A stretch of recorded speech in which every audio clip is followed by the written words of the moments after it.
فیصلہ قرآن و سنت کی بنیاد میں خود کرنے کا اختیار رکھتا ہے. کانسٹیٹیوشن ریٹن نہیں ہے and it's dynamic and flexible and parliament is rotating, یعنی جو مرضی بہتر انسان ملا اس سے رائے لے لیں. Exactly.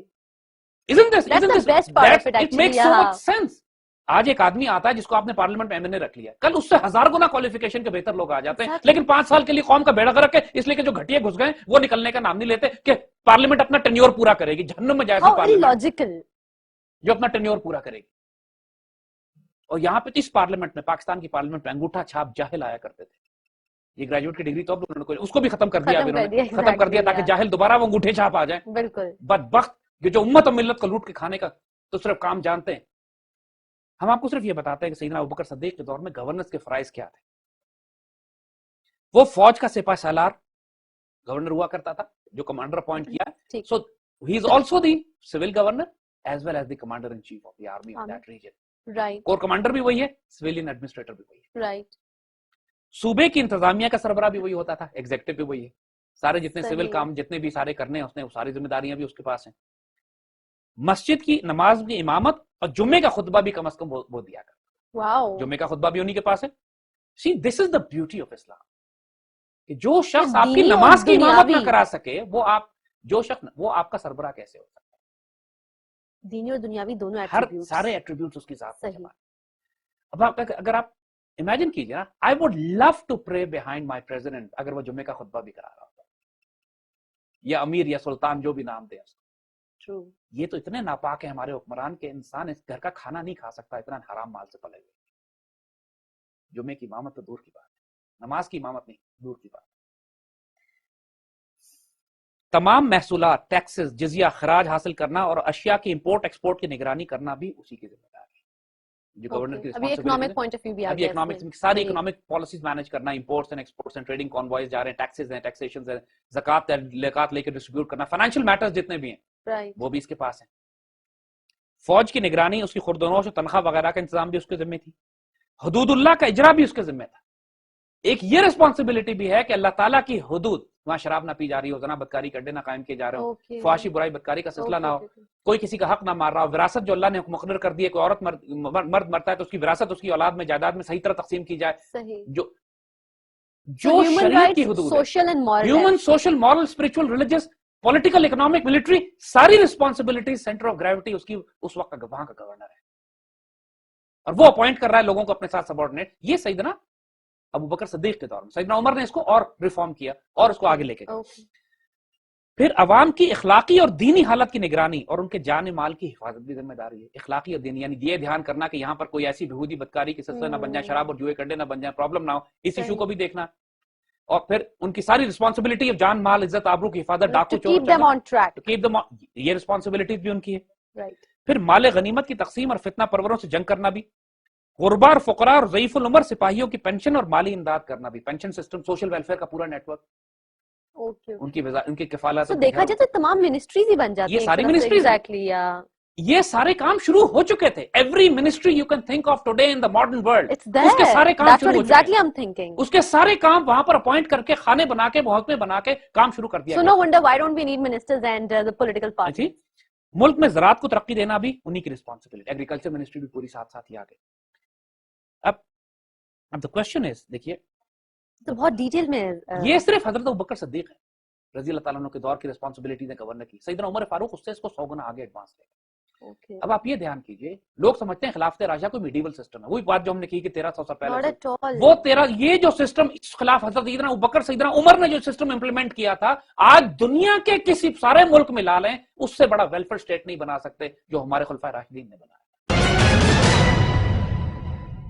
ایک ایک بات, حتیٰ کہ to the limit of Islamic republic میں ایک بچہ پیدا ہوتا تھا تو اس کا وظیفہ لگا دیا جاتا تھا. جیسا بھی اتنا فیوچرسٹک ہے کہ آج کے دور میں اس سے زیادہ نہیں ہو سکتا.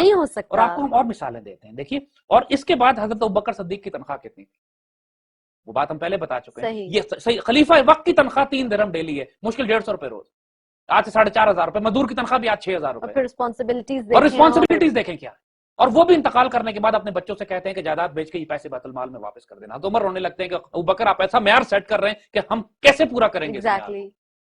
اور پھر یہ وہ معیار تھے جس پہ سیدنا عمر بن عبدالعزیز کی جب باری آتی ہے تو وہ زکات لے کر لوگ پھرتے تھے اور کوئی زکات لینے والا نہیں ہوتا تھا. جب اس طرح کے خلیفہ اور اس طرح کا نظام ہوگا تو یہ نظام راتوں رات بنے گا. Led by example. آپ کو ہم دکھاتے ہیں.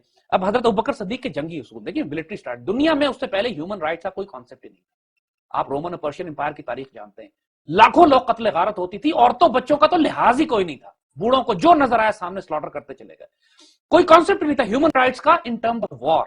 حضور کی سنت ماشاءاللہ وہ تو ہمارے لیے رول ماڈل ہے, اس کو امپلیمنٹ کرنے والے خلفائے راشدین, کیونکہ خلفائے راشدین اب چلے گئے براہ راست پرشین اور رومن امپائر سے تصادم ہو رہا ہے.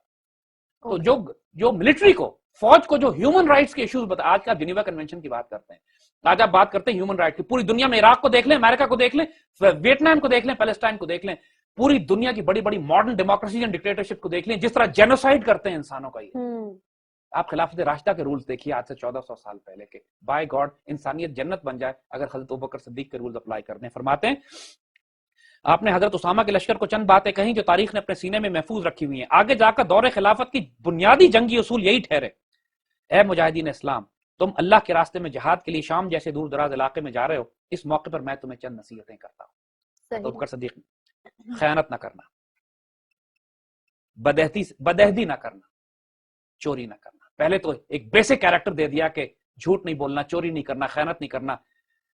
Blood human character which is of an honorable man.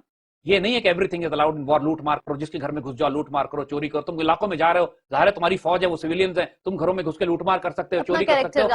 You should be solid and honorable man. Character اپنا.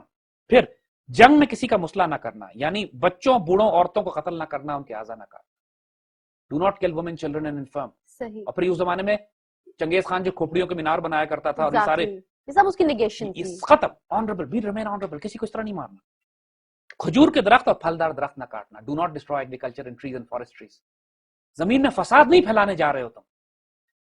کھجور کے درخت اور دوسرے پھلدار درخت نہیں کاٹنا. دیکھیے آج دنیا بات ہوتی, بھیڑ, بکری, گائے یا اونٹ کو ذبح کرنے کے علاوہ مت قتل کرنا. یہ نہ ہو کہ کچھ لوگوں کے ان کو کلیکٹیو پنشمنٹ دینے کے لیے اس علاقے کے سارے شیپرڈ, سارے فلاک, سارے جانور مار کے تباہ کر دیے کہ ان لوگوں کو کلیکٹیو پنشمنٹ دے رہے ہیں. کھانا ہو تو اور بات ہے ذبح کر کے, باقی ہاتھ نہ لگانا.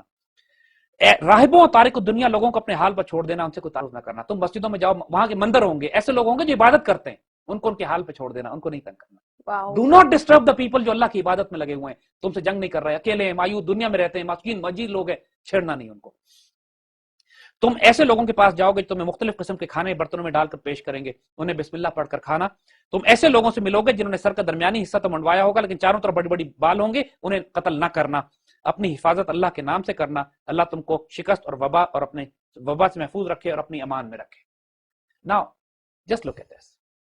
یہ وار رولز جہاں پہ عورتوں, بچوں, ایگریکلچر, عبادت گاہوں کی, مندروں کی, دوسرے مذاہب کا احترام, کچھ بھی مس نہیں ہے, ایک پوائنٹ مس نہیں ہے. صرف آپ ان 6 پوائنٹس کو اٹھا لیجئے, جنیوا کنونشن 100 دفعہ بنا لیں, ان پوائنٹس کا مقابلہ نہیں کر سکتے. یہ سیدنا ابوبکر صدیق سیدنا اسامہ کو حکم دے کر یہ ایڈوائز کر رہے ہیں جو آئندہ آنے والی نسلوں میں خلافت راشدہ کی مسلمانوں کا بینچ مارک بن جاتا ہے وار اسٹریٹجی میں, وار رولز میں, جو مسلمانوں کے مدینہ کنونشن تھا. یہ not the superior to Geneva convention. This is خلافت راشدہ وی آر ٹاکنگ اباؤٹ. اس کی مزید تفصیل انشاءاللہ آئندہ بتائیں گے. بہت شکریہ زید صاحب.